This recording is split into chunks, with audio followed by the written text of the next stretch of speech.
Saudara, kasus pneumonia misterius merebak di Tiongkok. Dilansir dari kompas.com, informasi dari otoritas dan media setempat bahwa wabah pneumonia akut ini menyerang anak-anak hingga membuat rumah sakit di Tiongkok kewalahan seperti di Beijing dan Liaoning.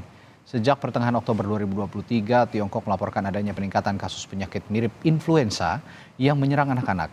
Kemudian pada 13 November 2023, Komisi Kesehatan Nasional Tiongkok melaporkan peningkatan penyakit pernapasan. Bahkan kasus yang sama dilaporkan telah masuk ke Belanda. Di Tiongkok, salah satu langkah solusi adalah protokol COVID yang kembali diterapkan.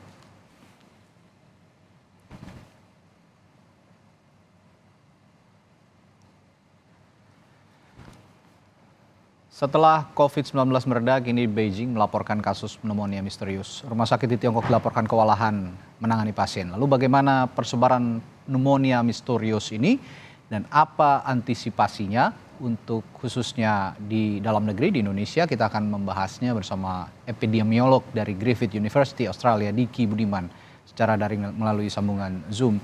Selamat pagi, Pak Diki. Selamat pagi, Ya, Kang Radi. Assalamualaikum. Waalaikumsalam. Pak Diki, kasus peradangan akut jaringan paru ini sudah masuk ke Belanda. Nah, berkaca dari COVID-19, apa ini bahaya dan dapat dengan cepat menyebar ke berbagai belahan dunia termasuk ke Indonesia? Ya, ini kebetulan saya sudah kaji ya semalaman ini ya terkait fenomena, termasuk juga merujuk pada laporan resmi dari pemerintah China bahwa tidak ya, mereka mengatakan tidak ditemukan baik itu virus baru maupun bakteri baru. Nah, kalau merujuk pada textbook epidemiologi ini ya, Ya, ini adalah satu fakta atau kenyataan yang akan kita hadapi di masa endemi dari COVID-19. Karena begini, secara teori ketika kita sudah mencapai kekebalan komunal ya pada herd immunity itu dan kita masuk pada situasi endemi, maka kita akan mengalami yang disebut juga turnover dari populasi karena selalu akan ada jeda celah penduduk yang belum memiliki imunitas. oke. Yang mana umumnya selalu pada penyakit infeksi endemik itu adalah anak. Karena Hmm, anak baru lahir, anak yang tadinya bayi menjadi juga balita atau di bawah 5 tahun.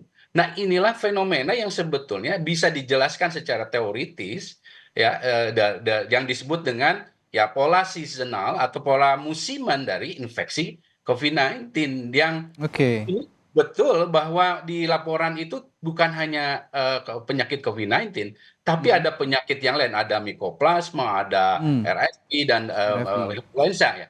Nah, Ya, ini juga bisa dijelaskan karena ada kurang lebih dari 100 artikel riset ya ilmiah paper yang menjelaskan bahwa infeksi COVID itu juga menurunkan daya tahan tubuh dari orang yang terinfeksi, apalagi kalau sudah lebih dari 2 kali. ya. Nah, ini dalam riset terakhir bahwa ada disatakan bahwa kalau sudah terinfeksi COVID, kemungkinan dia terinfeksi oleh RSV, yang ini salah satunya disebutkan oleh pemerintah China, itu Mhm. 40%. Terinfeksi yang lainnya semua rata-rata meningkat. Nah, inilah yang juga terjadi dalam dinamika atau pola outbreak di China. Jadi kombinasi faktor inilah adanya kelompok yang belum memiliki imunitas ya.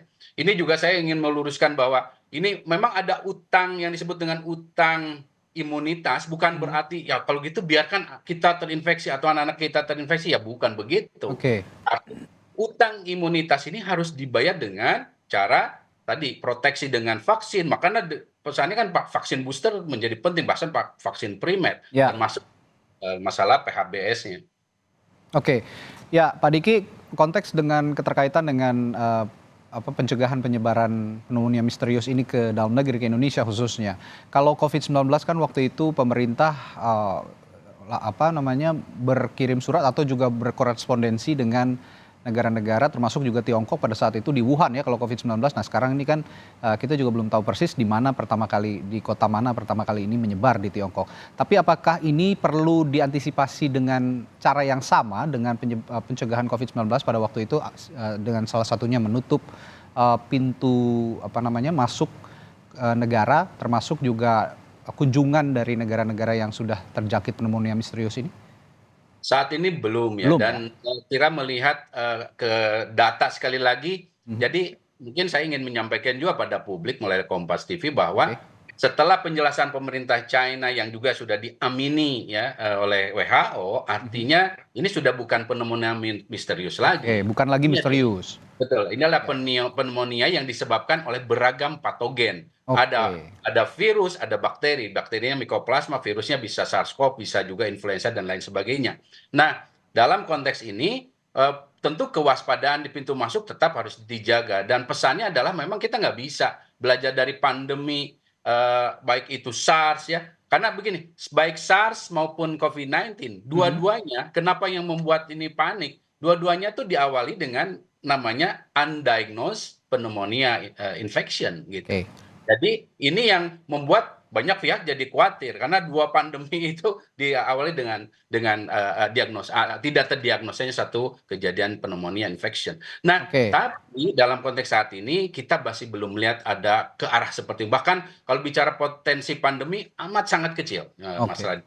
Berarti ini masih bisa diantisipasi di Tiongkok sendiri meskipun saat ini keberadaannya sudah dideteksi di Belanda. Tapi kalau jika penyakit ini kemudian tidak lagi dikatakan pneumonia misterius, berarti obat juga sudah bisa diketahui ya Pak ya oleh publik ya?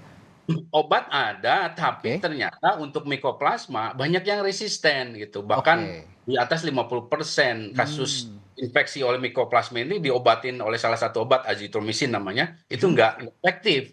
Nah, Oke. ini yang menjadi masalah banyak akhirnya orang tua yang membawa apa artinya anak ini dirawat di rumah sakit. Dan ini merespon tadi ya Kang Radi ya. Ya. Jadi apa yang terjadi di China ini bisa terjadi di semua negara. Oke. Karena inilah situasi yang disebut endemik. Makanya selalu saya sampaikan waktu dari selama masa pandemi bahwa kita tuh menuju endemik itu bukan kabar baik, itu kabar buruk. Jadi hal-hal seperti ini, terutama pada kelompok rawan ya pasti anak-anak, itu akan Oke. terjadi ledakan-ledakan gitu. Ya. Dan bukan tidak mungkin ini juga akan bisa merambah pada kelompok dewasa yang imunitasnya menurun. Hmm. Makanya booster menjadi penting. Makanya 5M atau perilaku hidup bersih sehat, memakai masker dan lain sebagainya itu menjadi tetap relevan dan sangat penting. Oke, kalau di Tiongkok sendiri kan sudah sebenarnya kemarin sudah renggang, tapi sekarang mulai mengetatkan lagi soal kebersihan begitu ya, termasuk juga penggunaan masker begitu. Nah, apakah ini juga cara yang sama yang perlu kita adopsi begitu di Indonesia untuk mencegah penyebaran pneumonia misterius ini atau yang sekarang sudah tidak misterius sebenarnya? Ya, betul sekali. Jadi Ya. kita tetap namanya memakai masker, kebiasaan cuci tangan, Mhm. menghindari kerumunan itu tetap relevan sampai kapanpun ya. Oke. Karena ancaman wabah seperti apa infeksi penyakit menular melalui udara ini atau droplets ya, ini sangat sangat sangat akan sangat sering dan kita Oke. butuh. Oke, kalau di Tiongkok kan negara 4 musim ya, ada musim salju, musim dingin, dan ini juga bertepatan dengan musim dingin begitu penyebarannya sangat cepat di sana. Nah, di Indonesia sendiri sudah masuk musim penghujan meskipun kita hanya negara 2 musim. Apakah ada kemiripan ataupun antisipasi yang harus dilakukan menghadapi musim penghujan yang mana kalau di Tiongkok ini kan musim dingin begitu Pak Diki? Ya, ya sangat relevan sebetulnya walaupun kita hanya 2 musim tapi kecenderungannya relatif sama karena ini Sama ya? behavior ya, perilaku Oke. yang orang kalau kalau musim hujan ya banyak di rumah, banyak berkumpul ya, artinya banyak di indoor gitu. Nah, ini Oke. yang bisa membuat, risiko meningkat gitu. Baik. Nah, yang perlu dicemati Pak Diki, terakhir dari persebaran pneumonia misterius ini atau pneumonia ini, terutama di Indonesia, apa saja yang harus dicermati dan bagaimana antisipasi semestinya yang dilakukan pemerintah? Ya, pemerintah harus memperkuat surveillance influenza like illness atau ILI ya, yang ini ada di semua fasilitas pelayanan kesehatan karena ini jadi alat untuk monitor kasus. Kedua, ya kita tingkatkan lagi literasi kewaspadaan dengan perilaku hidup bersih sehat antara lain ya 5M-nya ya. Termasuk pemerintah harus menggencarkan kembali yang saat ini menurut saya loyo ya tentang vaksinasi. Baik itu Hmm. vaksinasi untuk primer yang Mhm. apalagi anak-anak ini banyak yang belum ya Oke. vaksinasi COVID-19, termasuk boosternya, baik itu Oke. pada anak maupun pada kelompok-kelompok terutama kelompok rawan ya booster ini. Dan ini kalau bicara primer dan booster saya sarankan itu tanggung jawab pemerintah lah, jangan bayar ya. Tapi kalau masuk kelompok rawan tadi, tapi kalau Mhm. untuk populasi umum yang akan ya itu ya bisa saja berbayar. Oke. Tapi Untuk yang tadi, saya sarankan ini adalah tanggung jawab pemerintah. Karena ini untuk menekan pola musiman ini kan akan terjadi juga di Indonesia. Dan supaya apa yang terjadi di China tidak terjadi di kita, minim lah gitu ya. Ya. Ini yang harus kita lakukan. Ya, yang kalau kayak saya catat artinya begini Pak Diki, masih relevan ya COVID-19 ini, apa maksudnya vaksin COVID-19 ini diberikan sekarang-sekarang ini, berarti masih relevan, terutama jika ada gejala-gejala penyebaran pneumonia yang terjadi di Tiongkok ini ya Pak Diki ya? Sangat relevan. Baik. Dan alhamdulillah kita kan punya Bio Farma yang sudah punya vaksin Ya, dalam negeri, betul. ya, harganya tentu murah, dan ini yang harus dimanfaatkan Oke. betul. Ya, catatan untuk pemerintah kembali gencarkan vaksin dan sekarang juga sudah memasuki musim penghujan, diharapkan juga pola hidup sehat juga diterapkan oleh masyarakat, termasuk juga menggunakan masker. Jika memang Anda tidak merasa sehat begitu ya, kira-kira Pak Diki, menggunakan masker, mengonsumsi vitamin, pola hidup bersih, cuci tangan dengan rutin dan sebagainya. Ini masih relevan hingga saat ini meskipun pandemi COVID-19 sudah berakhir, tapi ya jangan sampai pneumonia yang terjadi di Tiongkok ini juga menyebar akhirnya ke Indonesia. Baik, terima kasih epidemiolog Griffith University Diki Budiman telah berbagi informasinya di Sapa Indonesia Pagi hari ini. Terima kasih Pak Diki, sehat-sehat selalu Pak. Assalamualaikum. Waalaikumsalam.